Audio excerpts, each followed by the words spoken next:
Largely missed in the study of prayer in the scripture is that what the Bible has to say about prayer is largely addressed to groups, not to individuals. Does that mean that we don't pray individually? Of course not. But we've lost the impact of prayer when we meet with a group of God's people and agree together to trust God for His will. A number of years ago, I was so burdened about this, I decided I was going to use the discipleship group I had of 12 male students, and we were going to try an experiment. So I came to class one day and I said, guys, we're going to do something we've never done before.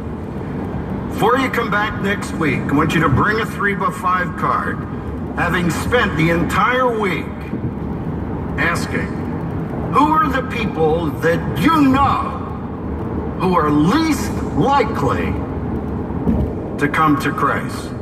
Maybe a business associate, may have been someone who was a roommate in college, maybe a mother, a father, one of your peers, your siblings.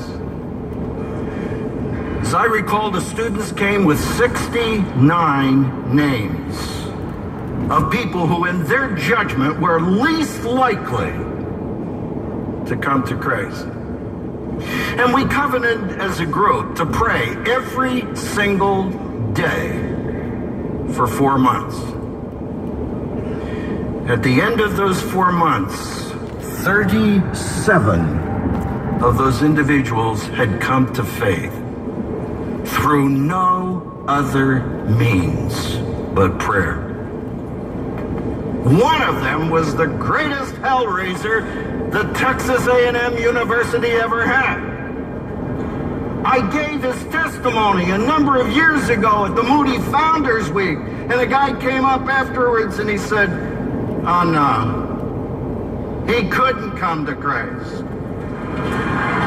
I said he did. I can't believe it. He wasn't calling me a liar, he just didn't believe I was telling the truth. And at his own expense, flew from Chicago to Dallas to see if I was telling the truth. And when he met this guy, he literally was so overwhelmed, he fell at his feet and grabbed him and said, oh God, I can't believe it, but it's true.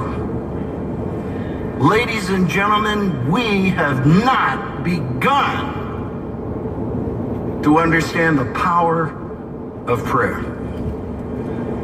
A group of 2, 3, 4 of you in your church who dare to meet on a regular basis.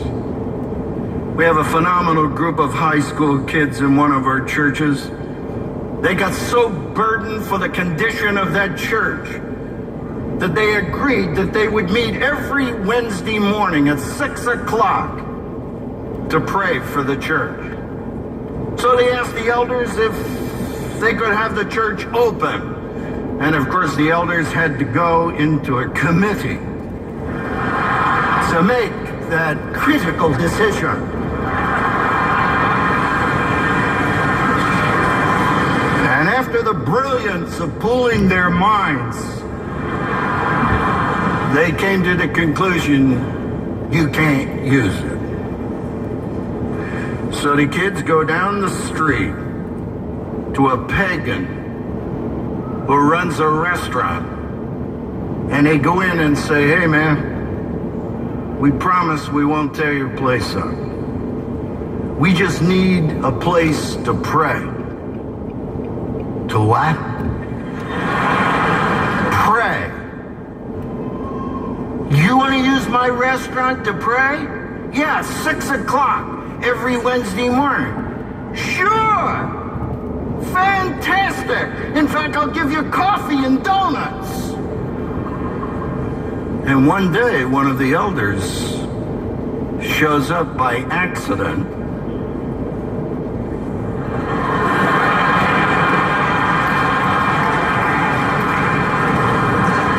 finds his high school kids praying in this restaurant. And God used it to shame a group of 14 elders. And as a result of those high school kids, that church has never been the same since. Where prayer focuses, power falls. You know where it needs to begin? Are you married? It needs to begin in the smallest group between a husband and a wife. I just came from a men's conference. Guy came up and he said, "Would you spend some time with me?" I said, "Sure." So we sat down, we were talking. He's having problems in his Christian life. He said, "Let me ask you a question." I said, "Do you and your wife ever pray?" His head dropped. He said, "No." I said, "How long you been married?" He said, 28 years. I said, "You're an elder in the church for 26, and you've never prayed together. You think that's an exception? I got news for you." We all know the data, and by the way, it's higher in the evangelical community. 1 out of every 2 who married will end in divorce. Try this one on for size. For every couple that gets together on a regular basis as a couple and prays, the average for divorce is 1 out of 1,500. But we have none because we ask not. And our marriages are a disgrace to a pagan world.